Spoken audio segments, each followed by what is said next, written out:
जय श्री राम मित्रों, अध्यात्म की दुनिया चैनल में आपका स्वागत है। आज हम जानते हैं शूर्पणखा की नाक कटना तथा खरदूषण का वध। क्या हुआ दंडक वन में?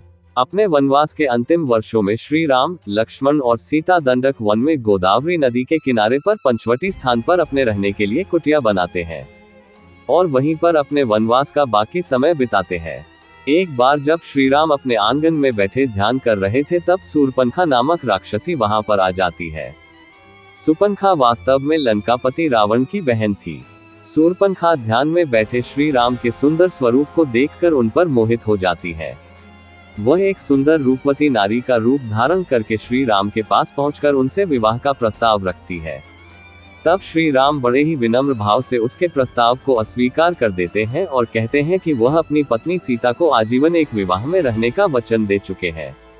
उस समय लक्ष्मण जी वन से लकड़ियां एकत्रित करने के लिए गए हुए थे और वह भी आ जाते हैं, जिन्हें देखकर शूर्पणखा एक बार उन पर भी मोहित हो जाती है। शूर्पणखा ने अपने साथ विवाह का वही प्रस्ताव लक्ष्मण जी के समक्ष भी रखा। तब लक्ष्मण जी उनको बोलते हैं कि उनके बड़े भाई श्री राम के होते हुए वह उनके योग्य नहीं है। शूर्पणखा की नाक कटना।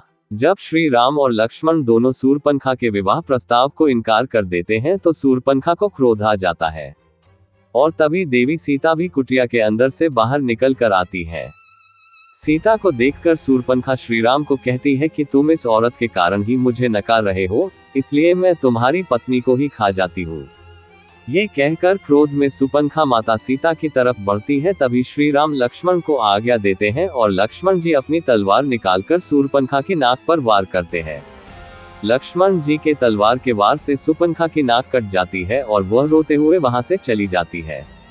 खरदूषण का दरबार। अपने कटी हुई नाक को लेकर शूर्पणखा अपने भाई और दंडक वन के उस समय के असुर राजा खर के पास पहुंचती है। अपने भाई खर और दूषण के पास पहुंचकर शूर्पणखा न्याय की दुहाई देते हुए रोने लगती है। अपनी बहन को रोता हुआ देखकर राजा कर पूछते हैं कि उसकी ये दशा किसने की है। तब शूर्पणखा रोते हुए खर को बताती है कि श्री राम और लक्ष्मण नाम के दो युवक गोदावरी नदी के किनारे अपनी कुटिया बनाकर वहां पर रहने आए हैं। उन्होंने मुझे अकेली पाकर मेरा अपमान करने की कोशिश की, इसलिए आप वहां जाकर उन दोनों से मेरे अपमान का बदला लीजिए।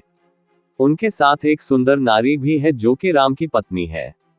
अपने बहन के अपमान का बदला लेने के लिए खर और दूषण अपने 14 राक्षसों को एक साथ भेज देते हैं और कहते हैं कि जाओ और पंचवटी में बनी हुई कुटिया का तिनका तिनका बिखेर डालो और उजाड़ दो। असुर खर के 14 सैनिक एक साथ पंचवटी की तरफ जाते हैं। वहां श्री राम पहले से ही उनका इंतजार कर रहे थे, क्योंकि उन्हें अंदाजा था कि शूर्पणखा अपने अपमान का बदला लेने के लिए अवश्य किसी ना किसी को भेजेगी। 14 असुर एक कतार में उनके सामने आकर बोले कि दंडक वन के राजा खर ने का आदेश दिया है कि तुम दोनों भाई हमारे राजा की शरण में खुद को समर्पित कर दो तथा तुम्हारे साथ जो सुंदर औरत है उसे हमारे राजा की सेवा में उपस्थित करो। उनके यह बातें सुनकर श्री राम ने अपने धनुष पर एक बाण साध कर उनकी तरफ छोड़ा और एक ही बाण से उन सभी असुरों का सर धड़ से अलग हो गया, जिसे देखकर शूर्पणखा चौंक गई और फिर अपने भाई खर दूषण के दरबार में आ पहुंची और बोली, खर और दूषण का वध।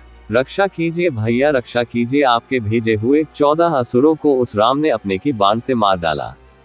ये सुनकर खर दूषण समझ जाते हैं कि श्री राम लक्ष्मण कोई साधारण मानव नहीं है और वह अपनी सेना लेकर खुद ही श्री राम लक्ष्मण से युद्ध करने के लिए चल पड़ते हैं। पंचवटी पहुंचने के बाद खर दूषण श्री राम लक्ष्मण को ललकारते हैं।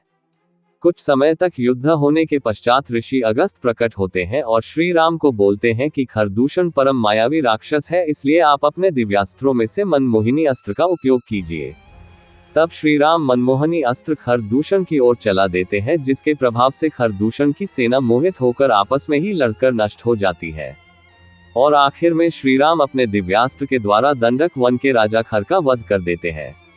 योजक चिन्ह।